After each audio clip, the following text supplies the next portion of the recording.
At the end of every 7 years thou shalt make a release.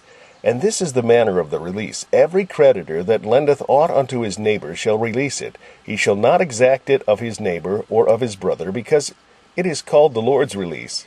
Of a foreigner thou mayest exact it again, but that which is thine with thy brother thine hand shall release, save when there shall be no poor among you.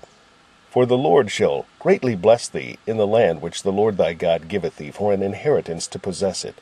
Only if thou carefully hearken unto the voice of the Lord thy God, to observe to do all these commandments which I command thee this day. For the Lord thy God blesseth thee as he promised thee. And thou shalt lend unto many nations, but thou shalt not borrow. And thou shalt reign over many nations, but they shall not reign over thee. If there be among you a poor man, of one of thy brethren, within any of thy gates, in thy land which the Lord thy God giveth thee, thou shalt not harden thine heart, nor shut thine hand from thy poor brother, but thou shalt open thine hand wide unto him, and shalt surely lend him sufficient for his need, in that which he wanteth. Beware that there be not a thought in thy thine wicked heart, saying, The 7th year, the year of release, is at hand, and thine eye be evil against thy poor brother, and thou givest him naught, and he cry unto the Lord against thee, and it be a sin unto thee. Thou shalt surely give him, and thine heart shall not be grieved when thou givest unto him, because that for this thing the Lord thy God shall bless thee in all thy works, and in all that thou puttest thine hand unto.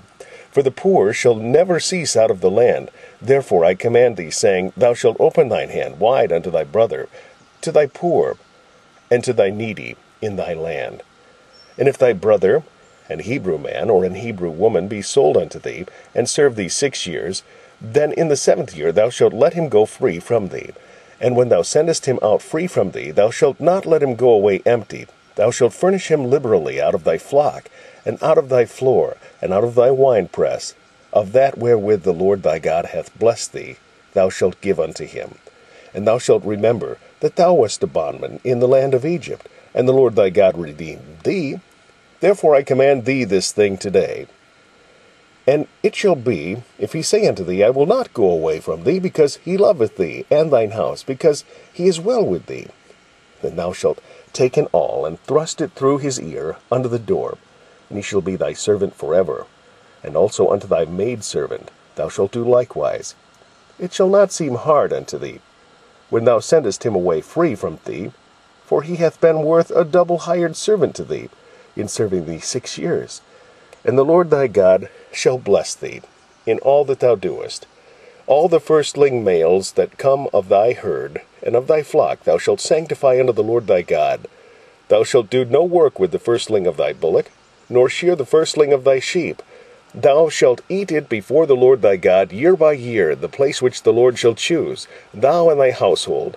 And if there be any blemish therein, as if it be lame, or blind, or have any ill blemish, thou shalt not sacrifice it unto the Lord thy God.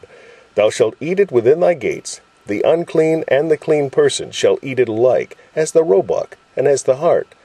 Only thou shalt not eat the blood thereof. Thou shalt pour it upon the ground as water.